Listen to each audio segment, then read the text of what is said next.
Olá pessoal, este vídeo é sobre a atividade do estudo de caso parte 3, né, que fala os temas foram foi crescimento microbiano. Antes de falar do crescimento microbiano, o crescimento dos micro-organismos é dependente de quê? Dos nutrientes que estão presentes ou no ambiente ou no meio ou se for o meio de cultivo, né? Se for uma condição de laboratório que os micro-organismos estejam presentes. Então a gente tem para os micro-organismos a gente tem o que a gente chama de micronutrientes e também fatores de crescimento. Os micronutrientes são o quê? Aqueles nutrientes presentes em concentrações muito baixas, por exemplo, cromo, molibdênio. E a gente tem os macronutrientes. Né? Os macronutrientes seriam o quê? Carbono, nitrogênio, fósforo, potássio. São aqueles nutrientes presentes em concentrações mais elevadas nas células dos seres vivos.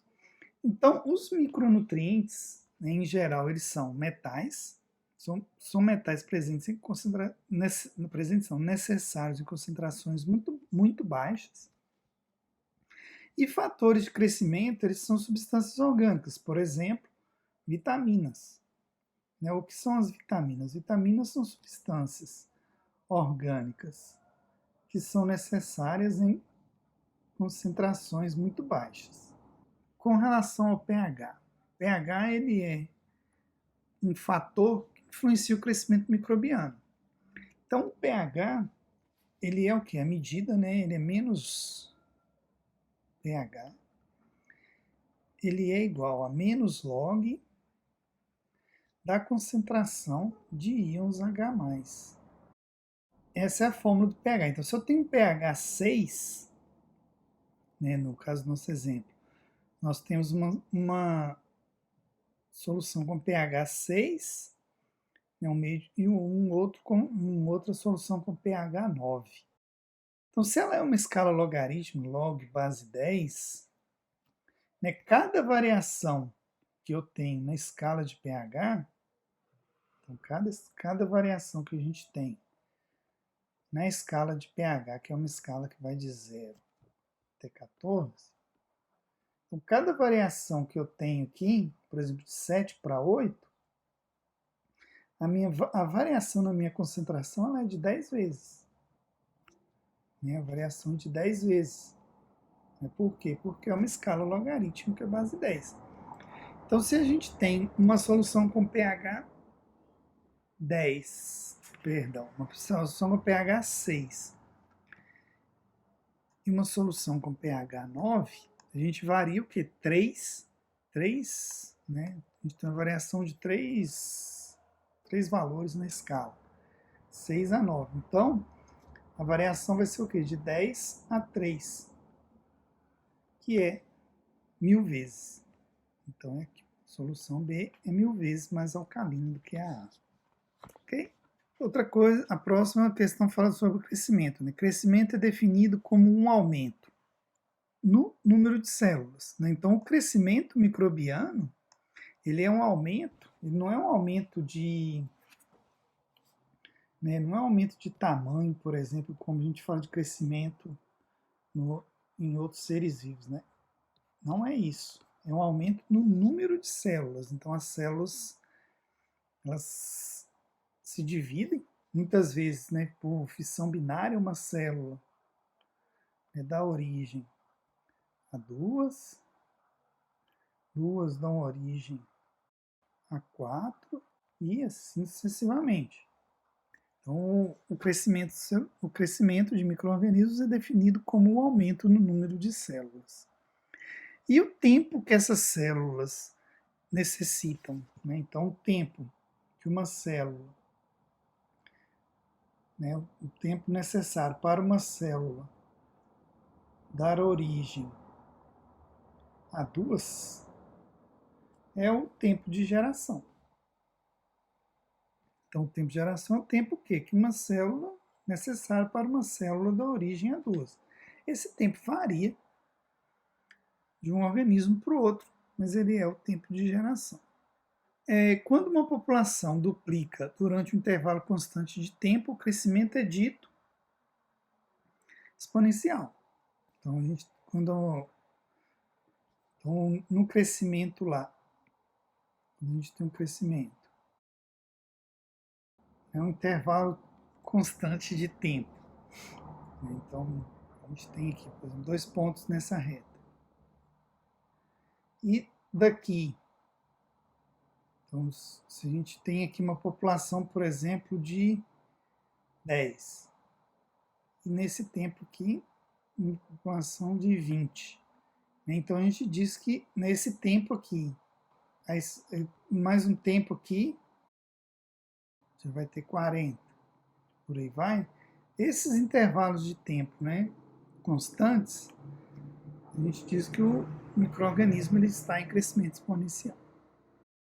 E o tempo entre a inoculação e o início do crescimento é chamado de...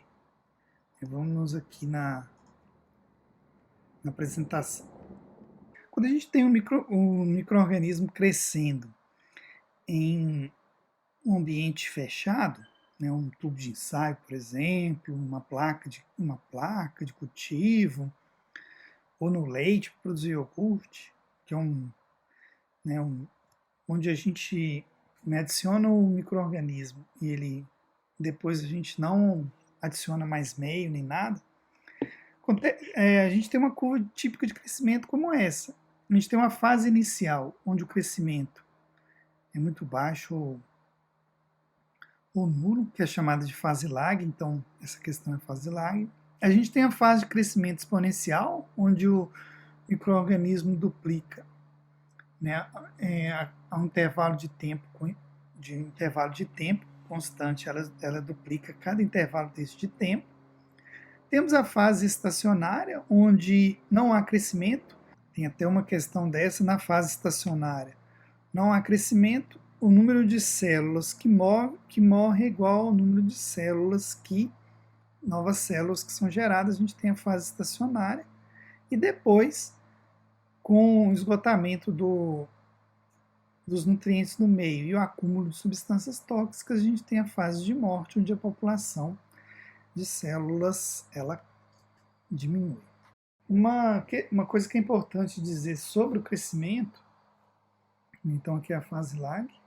Quando a gente fala de crescimento microbiano, a gente está falando de população. A gente não está dizendo uma célula individual, a gente está dizendo uma população de células, que aí sim aí tem aquele comportamento daquele gráfico que eu mostrei. Então, esse crescimento ele pode ser, né, modelado. Quando dizemos que, né, por exemplo, a partir de 4 células bacterianas em um meio de cultura rico, a gente pode modelar o crescimento seguinte. A gente sabe que, né, as células duplicam, no crescimento exponencial, elas duplicam o intervalo de tempo x. Então, a gente pode dizer que a população de células, né, n, num tempo t qualquer, vai depender do número inicial de células vezes 2 elevado a n, que é o número de gerações. Esse número de gerações n, ele é igual ao tempo de geração, que foi dado aí para vocês, dividido. Então, o número de gerações ele é igual ao tempo, né, que passou do crescimento dividido pelo tempo de gerações. Então, nesse exemplo aqui, a gente está dizendo que a gente tem uma fase lag de 1 hora e um tempo de geração. Meu dado. O tempo de geração é 20 minutos. Né? Então, o que a gente tem aqui, G é igual a 20 minutos. O tempo, o T, é igual a 1 hora, 60 minutos. A partir de 4 células bacterianas por mililitro, então a gente tem, né, a população inicial é 4 células por mililitro, em um meio de cultura rico com uma fase lag de 1 hora e tempo de geração de 20 minutos. Quantas células existirão em 1 litro após 1 hora? Então, Essa fórmula, ela se aplica à fase exponencial. Então, se a gente tem uma fase lag de 1 hora e o tempo, né, de crescimento é de 1 hora, a gente não vai ter crescimento. Por quê? Porque na fase lag a gente não tem crescimento. Então, o número de células vai ser o quê? Inicial vai ser igual ao número de células após 1 hora. Quantas células que nós temos? 4 células por ml. Só que a pergunta diz em 1 litro. Então, a gente tem que converter mililitro para litro. Então, 1 litro é igual a 1000 ml. Então, 4 vezes 1000, 4.000 células, ou 4 vezes 10 a 3 células após 1 hora. Na questão seguinte, mesmo raciocínio. Então, a gente tem que número de gerações. Então, após a mesma questão, só muda o tempo total, após 2 horas. Só que 1 hora é fase lag. Então, quanto que a gente tem de crescimento mesmo? 1 hora, que após a fase lag, que aí inicia o crescimento, a fase exponencial. Então, a gente tem aqui, na fase exponencial, 1 hora. Então, N vai ser igual a 60, né? 60, que é 1 hora, 60 minutos, dividido pelo tempo de geração que foi dado, 20 minutos. Então, nós vamos ter o quê? 3 gerações. É só a gente aplicar, então, a fórmula, que N é igual a N0 vezes 2 elevado ao número de gerações. Então, a população vai ser igual. Qual que é a minha população inicial? 4.000. A população inicial é 4.000 vezes 2 elevado a 3. Qual vai ser a minha população de células? 32.000. Né? 32.000 que é igual a 3,2 vezes 10 a 4 células por minuto.